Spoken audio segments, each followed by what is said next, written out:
अनुभवी एवं हाई qualified staff के साथ इफेक्टिव स्टडी एनवायरमेंट देने वाली इंस्टीट्यूट यानी IIN institute, third floor, Gulshan tower, Jai Stambh square, Amravati. संपर्क 76 205 33 664। अब आपके सपनों की उड़ान को पंख लगाएगा IIN।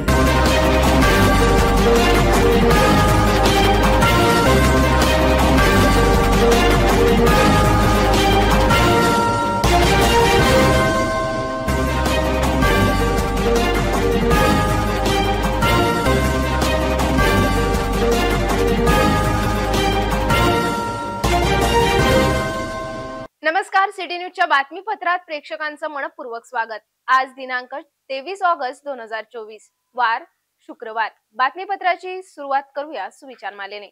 आयुष्य फार लहान आहे। जे आपल्याशी चांगले वागतात त्यांचे आभार माना आणि जे आपल्याशी वाईट वागतात त्यांचं हसून माफ करा। आजचा सुविचार आपण बघितला, आता घेऊया छोटासा ब्रेक। घर का सारा फर्नीचर दीमकों और सीलन से बस 1 साल में खराब हो गया है, कोई बात नहीं। अब आपके घर की खूबसूरती बढ़ाने के लिए अम्बा मॉड्यूलर लाया है डेकोर प्लास्ट से निर्मित UPVC मटेरियल में घर के सभी फर्नीचर, वो भी जल रोधक, दीमक प्रूफ, गुणवत्ता पूर्ण, अग्निरोधी, पर्यावरण के अनुकूल, किफायती और 17 साल के वारंटी के साथ। मॉड्यूलर किचन, वार्डरोब, बेड, मंदिर, अलमारी, TV unit, study table, sliding अलमारी, ऑफिस फर्नीचर और अन्य सभी अब बनाइए आपके हिसाब से। फ्री विजिट और फर्नीचर डिजाइन के लिए आज ही विजिट करें अम्बा मॉड्यूलर, गोंड बाबा मंदिर के पास, MIDC से दस्तूर नगर रोड, अमरावती। डेकोर प्लास्ट के साथ एक कदम आगे।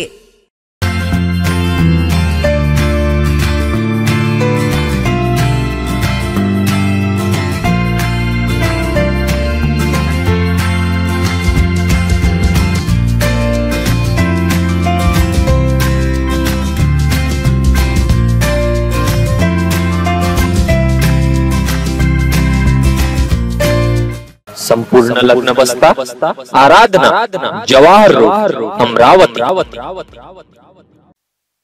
ब्रेक नंतर बघूया सविस्तर बातम्या।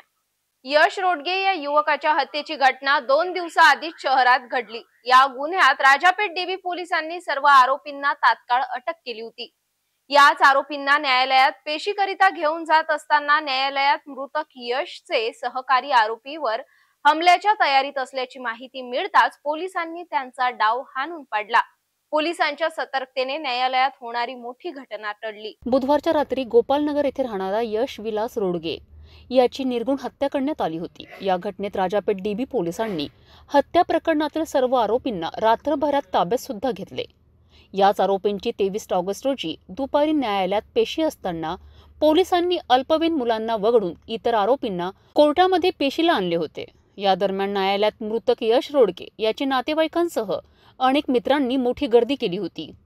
यशच्या हत्येचा प्लॅन असतानाही काही युवक आरोपी तक्षदीप इंगळे व दीप ठाकूर यांच्यावर हल्ला करण्याच्या तयारीत होते। याचीच गुप्त माहिती मिळताच पोलिसांनी तात्काळ न्यायालयाच्या परिसरात धाव घेऊन सर्व युवकांना शोधून काढल्यामुळे मोठा अनर्थ टळला। गुप्त माहितीवरून DCP गणेश शिंदे यांनी तात्काळ याची दखल घेतली। अशात राजापेठ, गाडगेनगर पोलीस व क्राईम ब्रांच व QRT पथक जिल्हा सत्र न्यायालयाकडे रवाना झालेत। या ठिकाणावरून काही युवकांकडून शस्त्र जप्त केल्याची माहिती सुद्धा सूत्रांकडून प्राप्त झाली आहे। राज्यात अनेक जिल्ह्यात अल्पवयीन विद्यार्थिनीसोबत अश्लील कृत्य केल्याची घटना नुकतीच घडली। आता पुन्हा अमरावती शहरातील एका मनपा शाळेत कंत्राटी क्रीडा शिक्षकाने एका अल्पवयीन विद्यार्थिनीला बॅट टच केल्याची तक्रार 23 ऑगस्टच्या सायंकाळी फ्रेझरपुरा पोलीस स्टेशनला दाखल झाल्याने पोलिसांनी क्रीडा शिक्षकाला ताब्यात घेतले आहे। या घटनेने आता अमरावती शहराचे नाव प्रकाशझोतात आले आहे। या दरम्यान कायदा व सुव्यवस्था अबाधित राहण्यासाठी पोलीस स्टेशनसह शाळा परिसरात पोलिसांचा बंदोबस्त वाढविण्यात आला आहे। देशात घडलेल्या कोलकातासह बदलापूर आणि अकोला जिल्ह्यातील एका जिल्हा परिषद शाळेच्या घटनेवर सर्वत्र निषेध व्यक्त केला जात आहे। याच घटनेच्या विरोधात अनेक जिल्ह्यात अनेक पक्ष, अनेक संघटना रस्त्यावर उतरून जिल्हाधिकाऱ्यांना निवेदन सुद्धा सादर करीत आहेत। एकीकडे या घटनेची शाही वाढतच नाही तर आता पुन्हा अमरावती शहराचे नाव अशा घटनेवर गुरुवारच्या सायंकाळी प्रकाशझोतात आले आहे। शहरातील फैजरपुरा पोलीस स्टेशनच्या हद्दीतील एका मनपा शाळेतील क्रीडा शिक्षकाने एका अल्पवयीन विद्यार्थिनीला बॅट टच केल्याचा आरोप करीत पीडित विद्यार्थिनीच्या पालकांनी पोलीस स्टेशनला शिक्षकांविरुद्ध तक्रार दाखल केली।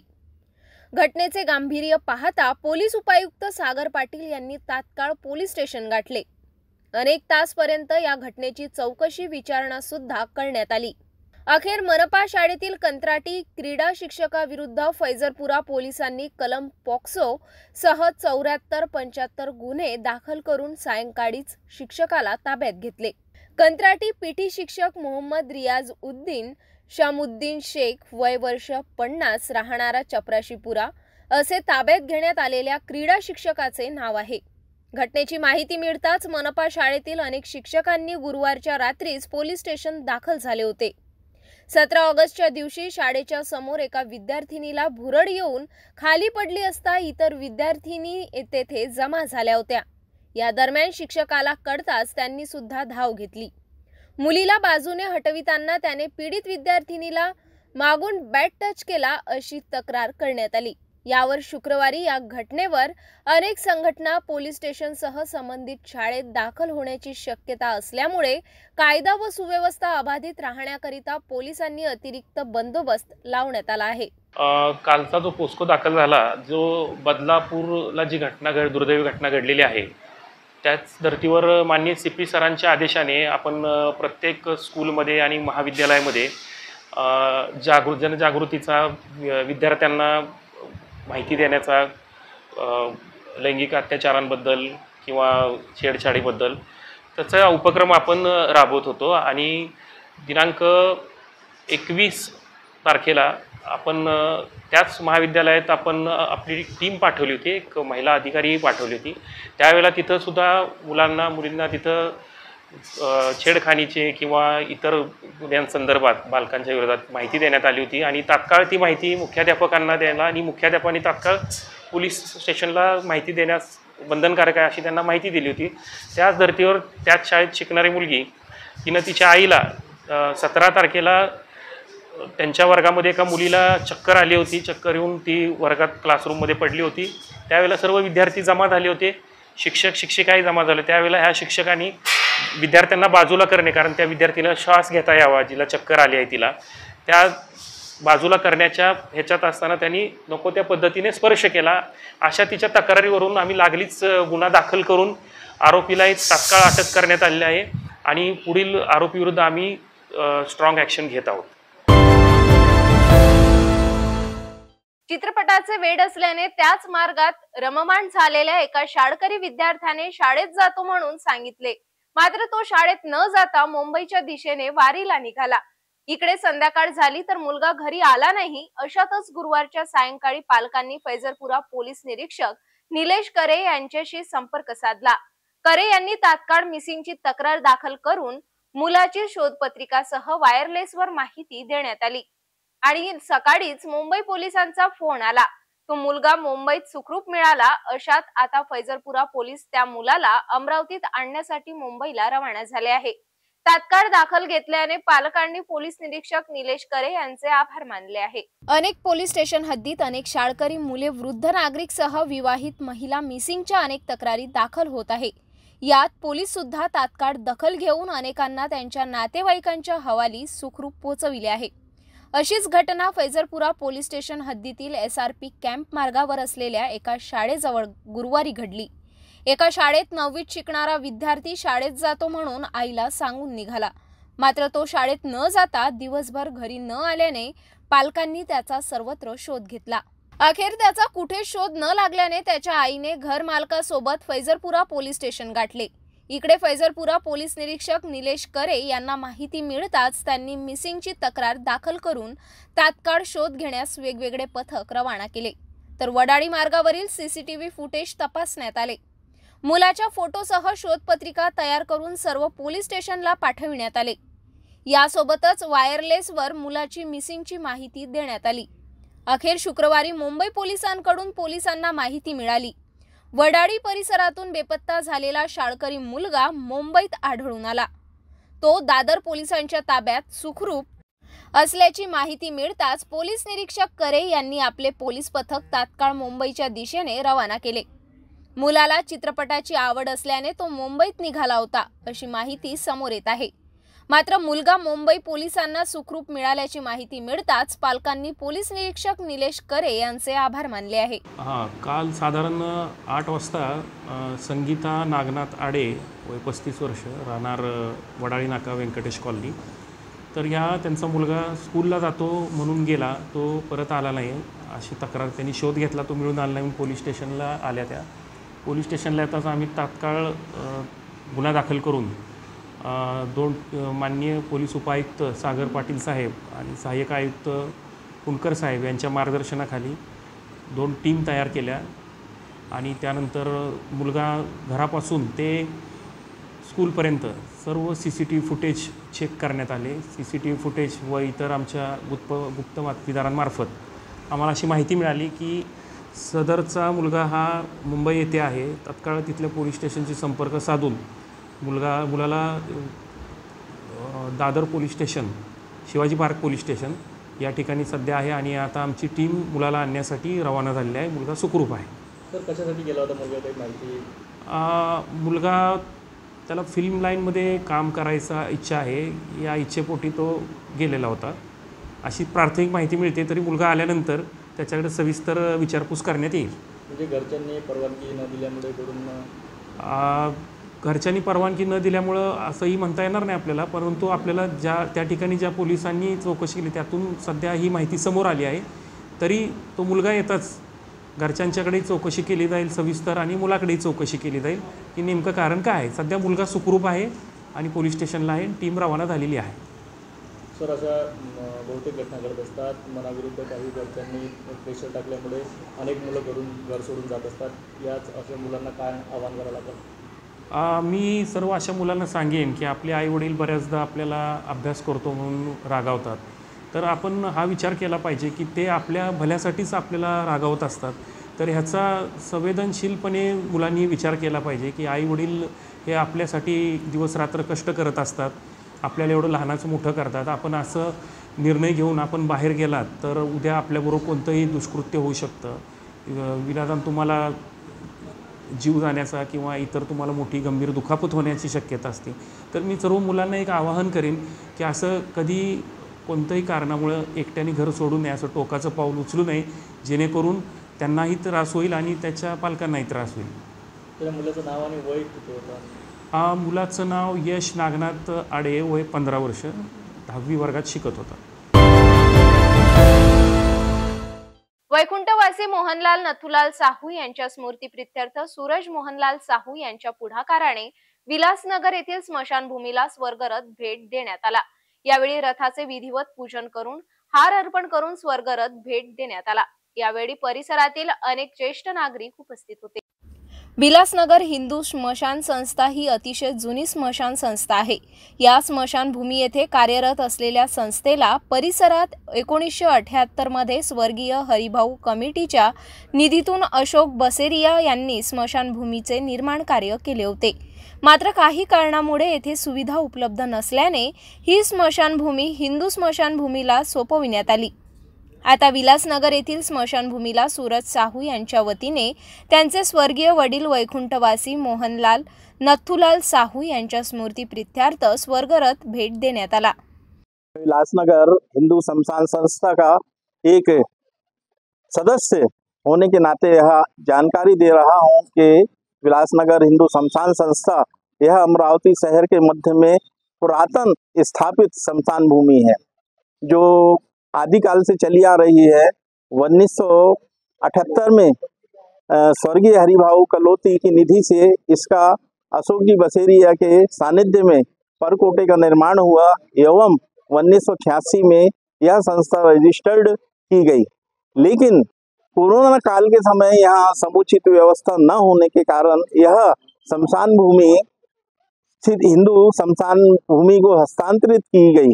लेकिन अभी कुछ समय पूर्व ही श्री अशोक जी बसेरिया के प्रयास से पुनः इस संस्था को सक्रिय करके स्थापित करने का प्रयास है। इसी प्रयास में श्री सूरज मोहनलाल जी साहू इनके द्वारा स्वर्गरथ अपने माता पिता की स्मृति में दिया जा रहा है। इस उपलक्ष्य में यहाँ हम गाड़ी को लोकार्पित करने के कार्यक्रम में सम्मिलित हुए हैं। हम सभी की हार्दिक शुभेच्छा श्री सूरज मोहन लाल जी बसेरिया को है कि इन्होंने अपना बड़ा दिल करके यह गाड़ी विलासनगर शमशान संस्था को भेंट दी है। जैसे इंसान दौलत कमाने के लिए सेहत को खो देता है, सेहत को बचाने के लिए दौलत को खो देता है, जीता ऐसे है जैसे मरना ही नहीं है और मर ऐसे जाता है जैसे जिया ही नहीं है। इन्होंने अपने साथ अपने माता पिता का भी नाम अमर कर दिया है, सुनहरे अक्षरों में इतिहास में लिख दिया है। पुनः आप सभी को हार्दिक शुभेच्छा। धन्यवाद। या दरम्यान अनेक ज्येष्ठ नागरिकांनी स्वर्गरथाचे पूजन करून संस्थेला भेट देण्यात आला। शहरातील पन्नालाल नगर येथे मोठा नाला सुरक्षा भिंती नसल्याने नागरिकांचा येण्या जाण्याचा रस्ता बंद झाला आहे। 1 महिन्या अगोदर पन्नालाल पुलाजवळ नाल्याच्या बाजूने असलेला रस्ता पूर्ण खचला असून मोठे खड्डे पडले आहे। हे खड्डे तातडीने बुजवावे व दुरुस्ती ही मागणी घेऊन याच प्रभागाचे माजी नगरसेवक मिलिंद बांबल यांनी चक्क नाल्यात उतरून आगळे वेगळे आंदोलन केले आहे। यावेळी नाल्याच्या पुलावर सुद्धा नागरिकांनी घोषणा देत मनपा प्रशासनाचे लक्ष वेधून घेतले। पन्नालाल नगर मोठा नाला खचल्याने मोठी दुर्घटना घडल्याची शक्यता दिसून येत असल्याने मनपाचे माजी स्थायी समिती सभापती मिलिंद बांबल यांनी थेट नाल्यात उतरून लक्षवेधी आंदोलन केले। पन्नालाल नगर मोठा नाला सुरक्षा भिंत नसल्याने जीर्ण बांधकाम झाल्याने आता ये-जा करण्यास भीती निर्माण झाली। अशात हाच मार्ग नागरिकांचा येण्या जाण्याचा रस्ता बंद झाला आहे। हा रस्ता नाल्याच्या बाजूने खचला असून मोठे खड्डे त्याला पडले आहे, त्यामुळे तो रस्ता केव्हाही खाली येऊन पडू शकतो। नाल्याच्या दोन्ही बाजूने सुरक्षा भिंत नसल्याने दरवर्षी पावसाळ्यात नाल्या काठीला नागरिकांना अक्षरशः जीव मुठीत घेऊन राहावे लागत आहे। मी स्थायी समिती सभापती सन 2016-17 ला असताना शहरातील सर्व नाल्यांना दोन्ही बाजूंनी सुरक्षा भिंत बांधाव्यात यासाठी DPR तयार केला होता। यामध्ये 2016 ते 2017 वर्षी राजापेठ ते पन्नालाल नगर ते HUPM पर्यंतचा 1700 मीटर लांबीचा नाला बांधकामाकरिता 45 करोड रुपये निधी मंजूर करण्यात आला होता। मात्र अद्यापपर्यंत या नाल्यावर लक्ष देण्यात आले नाही। त्याकरिता हे खड्डे तातडीने बुजवावे व दुरुस्ती करावी या मागणीचे मनपाला निवेदन देण्यात आले। मात्र मनपा प्रशासनाने दुर्लक्ष केल्याने आता मिलिंद बांबल यांनी नाल्यातच उतरून आगळे वेगळे आंदोलन करून प्रशासनाचे लक्ष वेधून घेतले आहे। बोलो भारत माता की जय। वंदे नाल्याची दुरुस्ती, नाल्याची दुरुस्ती, नाल्याची दुरुस्ती। यार आवाज दे रे, आवाज दे। वंदे वंदे नाल्याची दुरुस्ती, नाल्याची दुरुस्ती, लवकरात लवकर।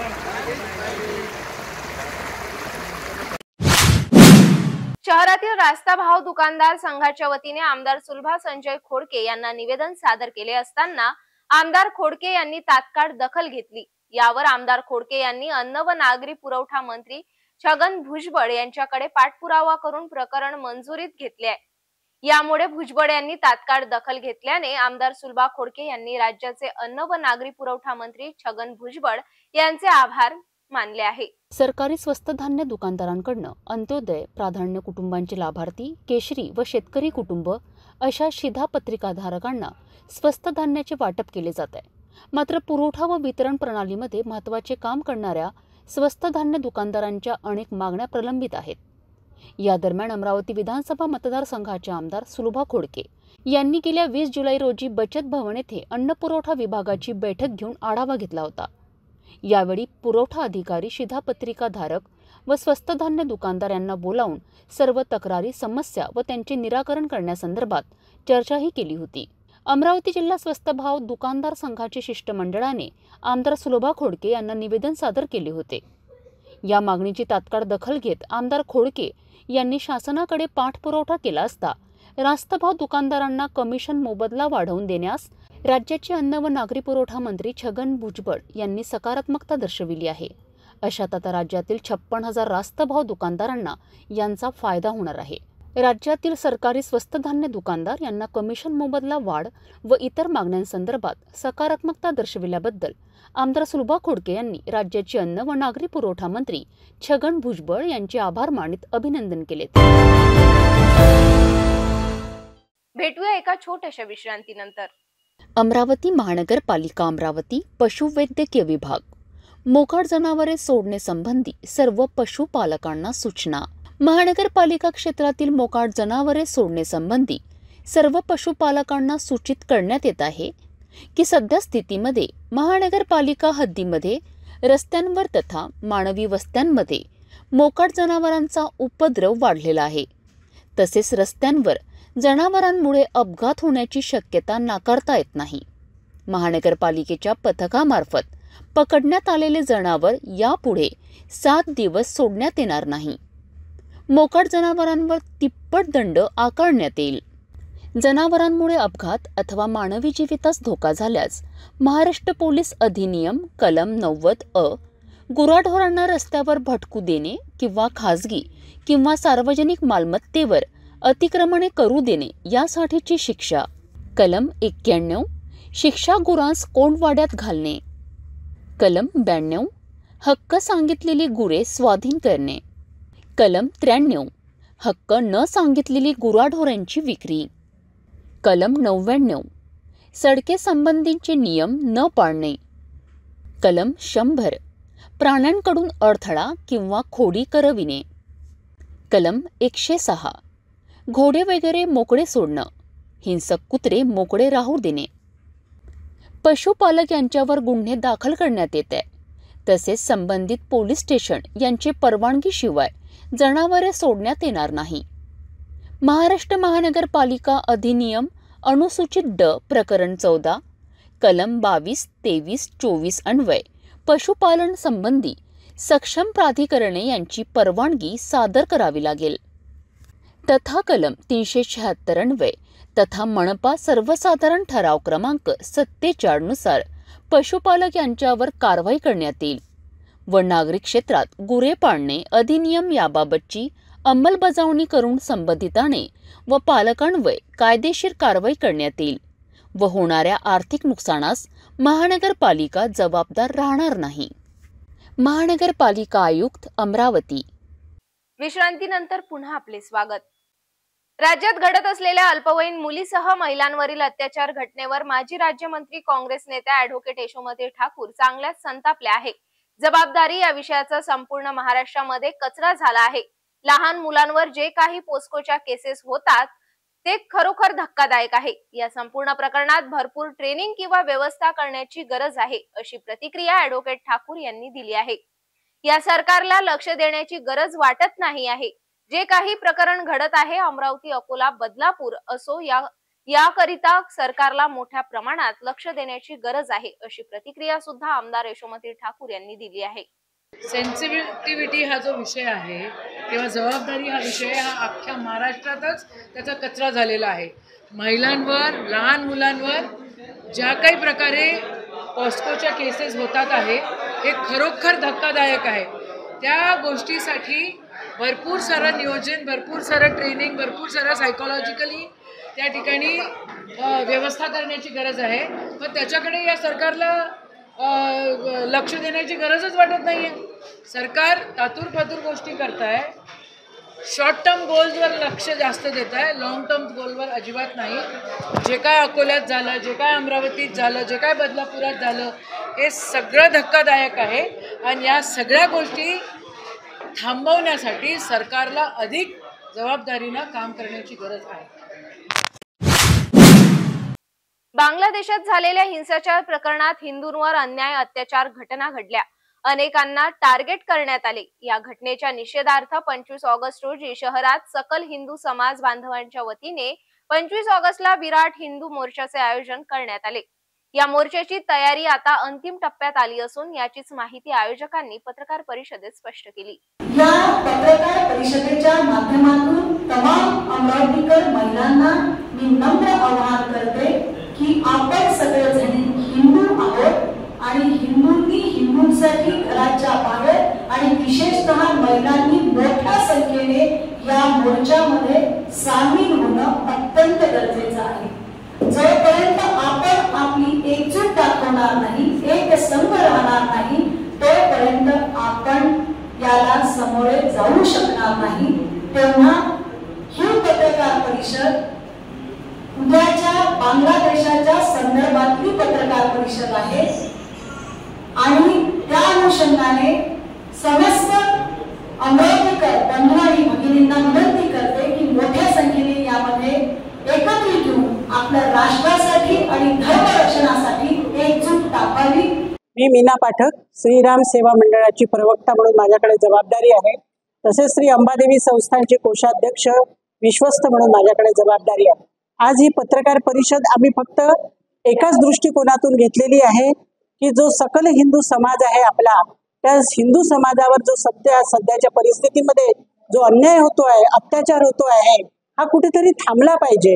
कारण ही भारत माताची भूमी आहे.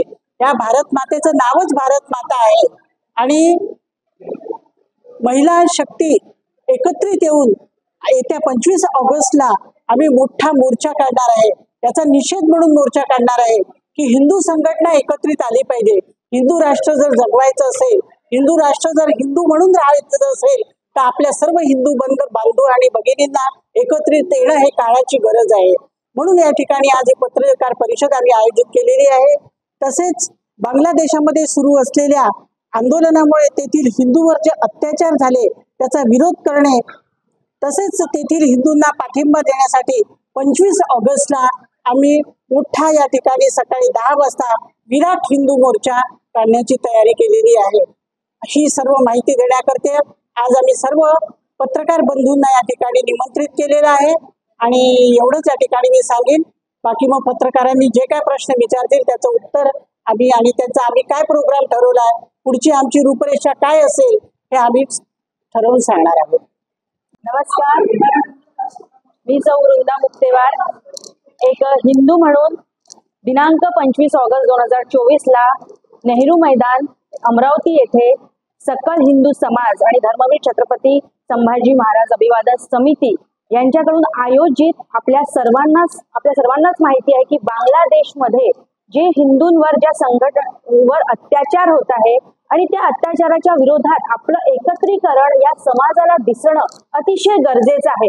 आणि त्याच एकत्रीकरणासाठी एक हिंदू म्हणून मी आपल्या सर्व महिला शक्तींना, युवा वर्गांना आणि तसेच सर्वांना आव्हान करू इच्छिते की दिनांक 25 ऑगस्टला जास्तीत जास्त संख्येने या हिंदू एकत्रीकरणासाठी आपल्या सर्वांना नेहरू मैदान इथे सकाळी 10 वाजता उपस्थित राहायचे आहे आणि आपली एकीकरण आणि बांगलादेश इथे होणाऱ्या अत्याचाराबद्दल एक आवाज उठवायचा आहे.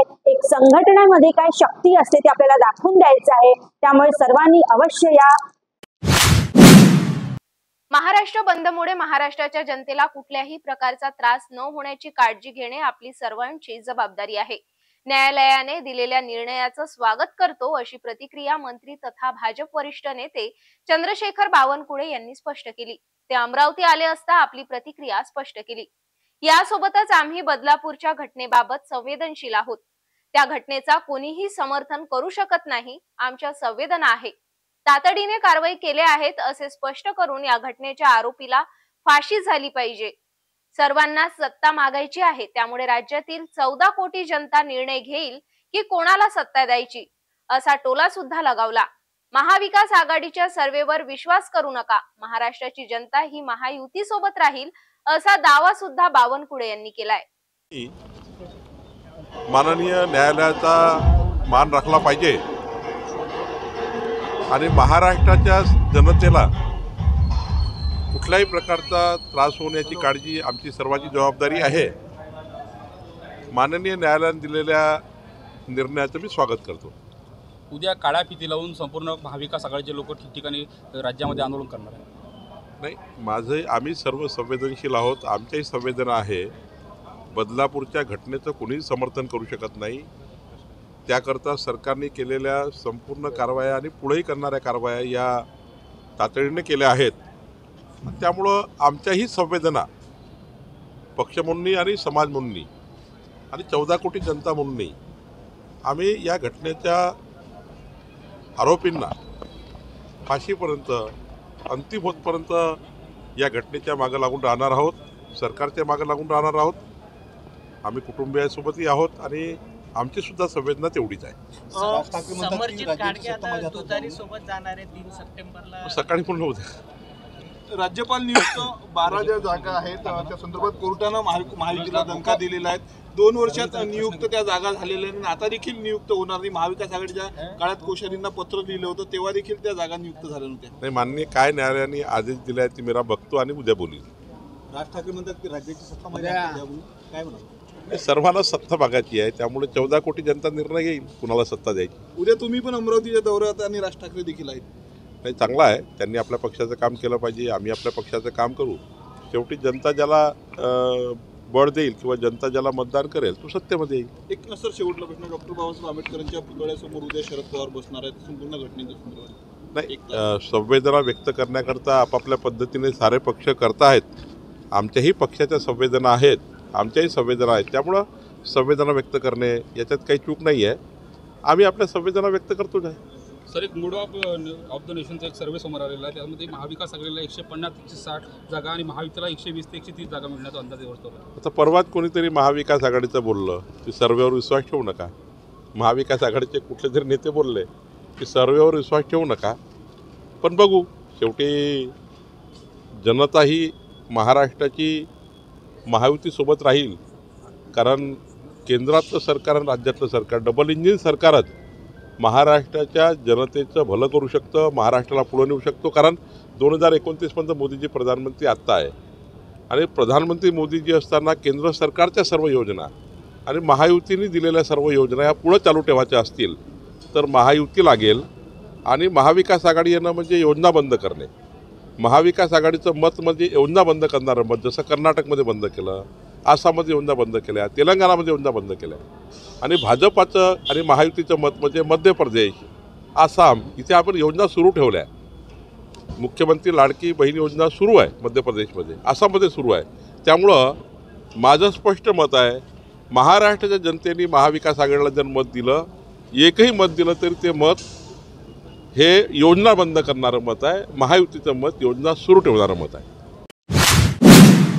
मुख्यमंत्री माझी लाडकी बहीण योजनेचे अंतर्गत जो निधी प्राप्त झालेला आहे तो निधी बँकेने इतर व्याज किंवा कर्ज यांच्या स्वरूपात अजिबात कपात करू नये अशी सूचना जिल्हाधिकारी सौरभ कटियार यांनी सर्व बँक व्यवस्थापकांना दिली आहे. लाभार्थ्यांनी आपल्या खात्यातील पैसे कपात झाले असल्यास बाल विकास प्रकल्प अधिकारी यांच्याशी संपर्क साधावा किंवा अंगणवाडी सेविकांच्या मार्फत आपल्या खात्यातून रक्कम कपात झाल्याबाबत कळवावे. अशा बँकेवर कार्यवाही करण्यात येईल असे जिल्हाधिकारी सौरभ कटियार यांनी जाहीर केले आहे. मुख्यमंत्री माझी लाडकी बहीण या योजनेला दिवसेंदिवस अमरावती जिल्ह्यातून मोठ्या प्रमाणात प्रतिसाद मिळत आहे. ज्या लाभार्थी महिलांनी यापूर्वी नोंदणी केली नव्हती ते लाभार्थीही आता मोठ्या प्रमाणावर नोंदणी करीत आहेत. अमरावती जिल्ह्यातील लाभार्थ्यांची संख्या 6 लक्षाच्या जवळपास पोहोचली असून यापैकी 24 ऑगस्टपर्यंत नोंदणी झालेल्या सर्व लाडक्या बहिणींना 31 ऑगस्टपर्यंत जुलै आणि ऑगस्टचा हप्ता प्राप्त होईल असे उपमुख्य कार्यकारी अधिकारी डॉक्टर कैलास घोडके यांनी सांगितलेत. अमरावती जिल्ह्यात मुख्यमंत्री माझी लाडकी बहीण योजना 1 जुलैपासून सुरू झाली असून 1 जुलै ते 11 ऑगस्टपर्यंत 4 लाख लाभार्थ्यांनी नोंदणी केली होती. लाडकी बहीण योजना या पोर्टलवर सध्या अंगणवाडी सेविकांच्या मार्फत लाभार्थ्यांची नोंदणी अविरत सुरू आहे. यामुळे जवळपास 2 लाख लाभार्थ्यांनी नोंदणी केली असून त्यांची छाननी महिला बालविकास विभागातील अधिकारी कर्मचारी काळजीपूर्वक करीत आहेत. यातील पात्र लाभार्थ्यांचे अर्ज मान्य करून शासनाकडे पाठवण्यात येतील आणि सर्व लाभार्थ्यांना जुलै आणि ऑगस्ट या 2 महिन्यांचा लाभ प्राप्त होईल. ज्या लाभार्थ्यांना अद्यापही निधी प्राप्त झाला नाही त्याला लाभार्थ्यांचे आधार सेंडिंग नसल्यामुळे ही तांत्रिक अडचण निर्माण झालेली आहे. त्या लाभार्थ्यांनी आपल्या बँकेशी संपर्क करून तात्काळ आपल्या आधार कार्ड सेंडिंग करून घ्यावेत, ज्यामुळे त्यांच्या खात्याला तात्काळ जुलै आणि ऑगस्ट असे 2 महिन्यांचे 3,000 रुपये जमा होतील. त्याचबरोबर ज्या लाभार्थ्यांनी सुरुवातीला अर्ज भरताना काही प्रमाणपत्र कमी दिले होते त्यामुळे त्यांचा अर्ज अंशतः रद्द करण्यात आले होते, त्यांनी ज्या ठिकाणी आपले अर्ज भरले तेथील अंगणवाडी सेविकांशी संपर्क साधून आपले उर्वरित प्रमाणपत्र दिल्यास त्या लाभार्थ्यांचे अर्ज मंजूर होऊन त्यांच्या खात्यात निधी जमा होईल. मुख्यमंत्री लाडकी बहीण योजनेअंतर्गत जो निधी प्राप्त झालेला आहे तो निधी बँकेने इतर व्याज किंवा कर्ज यांच्या स्वरूपात अजिबात कपात करू नये, अशी सूचना जिल्हाधिकारी सौरभ कटियार यांनी सर्व बँक व्यवस्थापकांना दिली आहे. लाभार्थ्यांनी आपल्या खात्यातील पैसे कपात झाले असल्यास बालविकास प्रकल्प अधिकारी यांच्याशी संपर्क साधावा किंवा अंगणवाडी सेविकांमार्फत आपल्या खात्यातून रक्कम कपात झाल्याबाबत कळवावे. अशा बँकेवर कारवाई करण्यात येईल असे जिल्हाधिकारी सौरभ कटियार यांनी जाहीर केले आहे. गेल्या 7 ऑगस्ट रोजी धारणी तालुक्यातील दिया या मार्गावरील रस्त्याच्या बांधकामाचा वृत्तांत सिटी न्यूज चॅनलवर प्रसारित होताच याच वृत्तांताची अखेर धारणी तहसीलदार व उपअभियंताने दखल घेतल्याचे दिसून येत आहे. तहसीलदार व उपअभियंत्यांनी याच मार्गावर जाऊन थेट स्पॉट निरीक्षण केले. या रस्त्यावरच्या बांधकामाच्या वृत्तांताने चांगल्या चर्चेला उधाण आले आहे. यावर आमच्या धारणी येथील सिटी न्यूज प्रतिनिधी विरोधात धारणी येथील अनेक कंत्राटदारांनी संगनमत करून प्रतिनिधी विरोधात तक्रार दाखल केली होती. यात विशेष म्हणजे धारणी येथील एका हिंदी दैनिक वृत्तपत्राचा प्रतिनिधी कंत्राटदार असल्याने त्याचा सुद्धा या कंत्राटदारात समावेश आहे. धारणी तालुक्यातील दिया या गावात गेल्या 7 ऑगस्ट रोजी आमच्या धारणी येथील सिटी न्यूज प्रतिनिधींनी काँक्रिटीकरण रस्ते बांधकामाची बातमी संकलित करून हा वृत्तांत 8 ऑगस्टला प्रसारित केला होता. महात्मा गांधी राष्ट्रीय ग्रामीण रोजगार हमी योजनेअंतर्गत या रस्त्यावर सिमेंट काँक्रिटीकरण रस्त्याचे बांधकाम केले होते. याच रस्त्यावर काहीच ठिकाणी खड्डे तर चिखल साचल्याने वृत्तांत प्रसारित झाल्याने धारणी तालुक्यात एकच खळबळ उडाली होती. या वृत्तांताने धारणी तालुक्यातील अनेक कंत्राटदारांमध्ये सुद्धा एकच खळबळ उडाली होती. अखेर अनेक दिवसानंतर आमच्या सिटी न्यूज चॅनलच्या याच वृत्तांताची धारणी येथील कर्तव्यदक्ष तहसीलदार प्रदीप शेवाळे यांच्यासह सार्वजनिक बांधकाम विभागाचे कर्तव्यदक्ष उपअभियंता राजेंद्र माळवे यांनी थेट दखल घेतली. अधिकाऱ्यांनी दिया या मार्गावर जाऊन रस्त्याची थेट पाहणी केली. मेळघाटात आदिवासी बांधवांकरिता शासनाने राबविण्यात आलेल्या योजना व्यवस्थित असाव्यात. सर्व आदिवासी बांधवांना योजनेचा लाभ मिळावा. ग्रामीण रोजगार हमी योजनेअंतर्गत करण्यात आलेल्या बांधकामे व्यवस्थित असावीत. याकरिता आमच्या धारणी येथील सिटी न्यूज प्रतिनिधींचा उद्देश होता. धारणी येथील सर्व कर्तव्यदक्ष अधिकाऱ्यांनी थेट येथे सर्वे करून परिसरातील नागरिकांचे बयान जाणून घेतलेत. रस्त्याच्या बाजूला मोठ्या नाल्या असल्याने अतिवृष्टी दरम्यान नाल्यांचे पाणी आणि चिखलामुळे 20 मीटर भागात चिखल जमा झाल्याचे दिसून आलेत. यावर सार्वजनिक बांधकाम विभागाचे उपअभियंत्यांनी संबंधित कंत्राटदारांना तात्काळ रस्त्यावर जमा झालेला चिखल काढण्यात यावा अशा सूचनाही दिल्यात. अतिवृष्टीच्या पावसामुळे बेरिंग कोडचे काही नुकसान झालेले असल्यास त्यांची तात्काळ दुरुस्ती करण्याचे लेखी निर्देश देण्यात आलेत. धारणी येथील कर्तव्यदक्ष अधिकाऱ्यांनी आमच्या सिटी न्यूज चॅनलच्या वृत्तांताची दखल घेतल्याचे दिसून येत आहे. केलेले काँक्रिटीकरण कामे व्यवस्थित असावे, नागरिकांना त्याचा लाभ मिळावा हाच उद्देश आमच्या सिटी न्यूज चॅनलचा असताना काही कंत्राटदारांनी मात्र आमच्या धारणी येथील प्रतिनिधी विरोधात वरिष्ठ अधिकाऱ्यांकडे तक्रार दाखल केली. यात एका हिंदी दैनिक वृत्तपत्राचा धारणी येथील प्रतिनिधी धारणी येथे कंत्राटदार असल्याची माहिती समोर येत आहे. तोच प्रतिनिधी कंत्राटदार इतर कंत्राटदारांसोबत मिळून आमच्या धारणी सिटी न्यूज प्रतिनिधीच्या विरोधात सज्ज झाला होता.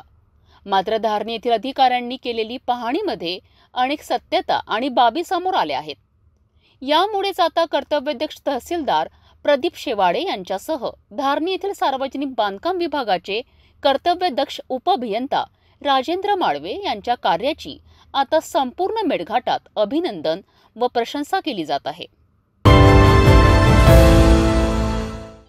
अकोला जिल्ह्यात एका जिल्हा परिषद शाळेत शिक्षकाने विद्यार्थिनीला अश्लील व्हिडिओ दाखवल्याची नुकतीच धक्कादायक घटना घडली.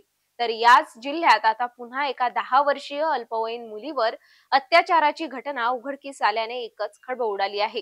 कामानिमित्त बाहेर जाण्यासाठी मुलीला नातेवाईकांकडे सोडून गेले असता मुलीच्या दूरच्या नातेवाईकाने संधीचा फायदा घेत दुष्कर्म केले. यात आरोपीला अटक करण्यात आली आहे. अकोला जिल्ह्यातील बदलापूर आणि काझीखेड येथील घटना ताजी असतानाच आता अकोला जिल्ह्यातील हिंगणा तामसवाडी गावात एका 10 वर्षीय मुलीवर अत्याचार केल्याची घटना समोर आली आहे. ही घटना अकोला शहरातील अकोटफैल पोलीस ठाण्याच्या हद्दीत घडली. तेल्हारा तालुक्यातील एक कुटुंब काही कामानिमित्त वल्लभनगर येथे नातेवाईकांकडे आले होते. व मुलीला नातेवाईकांकडे सोडून बाहेर गेले होते। याच संधीचा फायदा घेत तरुणीचा दूरचा नातेवाईक यश गवई याने तिच्यावर जबरदस्ती केली। या घटनेनंतर 10 वर्षीय मुलीने संपूर्ण घटना तिच्या पालकांना सांगितली। त्यांनी तात्काळ अकोटफैल पोलीस ठाणे गाठले। या प्रकरणी पोलिसांनी रात्री भारतीय दंड संहिता आणि बाल संरक्षण कायद्याच्या कलम 376 नुसार गुन्हा दाखल केला। आरोपी यश गवई यालाही अटक करण्यात आली आहे। आज पहाटे 4 वाजता हा गुन्हा दाखल करण्यात आला। आरोपी यश गवई वय वर्ष 24 याच्यावर गुन्हा दाखल करून त्याला अटक करण्यात आली आहे। पोलीस उपविभागीय अधिकारी सतीश कुलकर्णी यांच्या मार्गदर्शनाखाली हा गुन्हा दाखल करण्यात आला आहे। यांनी पोलीस स्टेशनला येऊन रिपोर्ट दिला की त्यांच्या मुलीविरुद्ध गैरप्रकार झालेला आहे।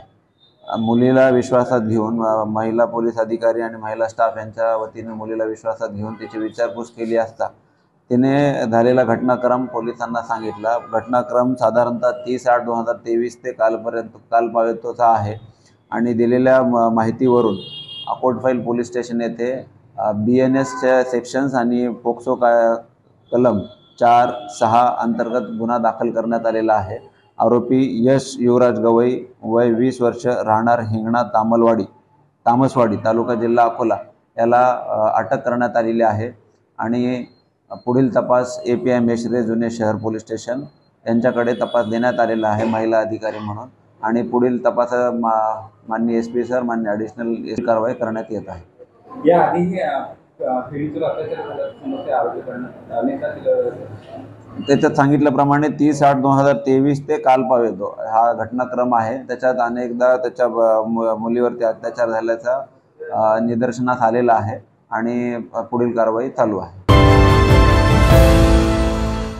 अकोला जिल्ह्यातील बार्शी टाकळी येथे खुलेआम वरली जुगाराचा व्यवसाय सुरू असल्याने येथील नागरिक 3 पत्ती जुगाराला त्रस्त झाले आहे। जुना बाजाराच्या रस्त्याच्या बाजूला जुगार चालतो। यात पोलिसांच्या संरक्षणेत लाखोंचा उलाढाल होत असल्याची सुद्धा चर्चा दिसून येत आहे।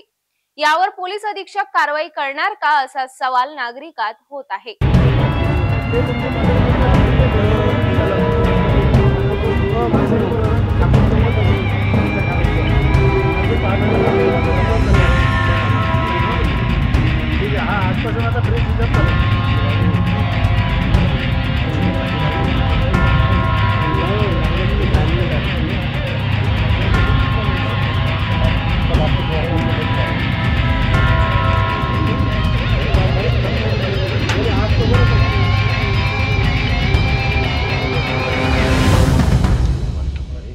अकोला जिल्ह्यातील बार्शी टाकळी येथील जुन्या बाजारात सुरू असलेल्या जुगाराची चर्चा दूरपर्यंत गेली। अकोला जिल्ह्यातील बार्शी टाकळी शहरात खुलेआम सुरू असलेल्या 3 पट्टी जुगाराबाबत नागरिकांमध्ये रोष आहे। जुन्या बाजाराच्या रस्त्याच्या कडेला सुरू असलेल्या या जुगार व्यवसायाला पोलीस संरक्षण देत दररोज लाखो रुपयांची उलाढाल करत असल्याचा आरोप होत आहे। 3 पट्टी जुगाराने येथील प्रतिष्ठित नागरिक त्रस्त झाले आहे। या जुगाराचा पुरावा एक प्रादेशिक चॅनल जवळ मिळाला आहे, तरी सुद्धा स्थानिक पोलीस कारवाई करीत नसल्याचे दिसून येत आहे। विशेष म्हणजे हा जुगार पोलीस ठाण्याच्या अगदी जवळ सुरू असतानाही त्यांच्या भोंगळ कारवायांवर कारवाई का होत नाही असा सवाल उपस्थित केला जात आहे। या प्रकरणी जिल्हा पोलीस अधीक्षक कारवाई करणार का, धडक कारवाईचे पाऊल उचलणार का अशी चर्चा सुद्धा होताना दिसून येत आहे। आपण आता सिटी न्यूज चॅनल जिल्हाभरातील दर्शक आपल्या टीव्हीवर सुद्धा बघू शकता। यामध्ये NXT set top box channel number 117, Jio set top box channel number 872, GTPL set top box channel number 73, city network set top box channel number 92, Fastway set top box channel number 256, Melghat येथे NXT set top box channel number 122 वर बघू शकता। यासोबतच अकोला येथील दर्शक ही घर बसल्या city news पाहू शकता। RRC set top box channel number 899, GTPL set top box channel number 100 वर। जर आपल्या टीव्हीवर सिटी न्यूज चॅनल दिसत नसेल तर आपण आपल्या केबल ऑपरेटरशी त्वरित संपर्क करावा आणि सिटी न्यूज केबलच्या व्यतिरिक्त YouTube, Facebook, Instagram आणि X वर सुद्धा बघू शकता। याकरिता सोशल मीडिया अकाउंट सबस्क्राइब करा, फॉलो करा, लाईक करा। YouTube अकाउंट सबस्क्राइब करण्याकरिता सबस्क्राइब बटनला क्लिक करा आणि बेल आयकॉन दाबायला विसरू नका, कारण सर्वात आधी समाचार आपल्यापर्यंत पोहोचणार आहे। तसेच सिटी न्यूजचे फेसबुक पेज लाईक करा, Instagram आणि X हँडल फॉलो करा। आपण व्हॉट्सअपवर सुद्धा सूचना देऊन न्यूज प्राप्त करू शकता. व्हॉट्सअप नंबर स्क्रीनवर येत आहे. हे बातमीपत्र एवढ्यावरच थांबूया. पुन्हा भेटूया नवीन घडामोडींसोबत. नमस्कार.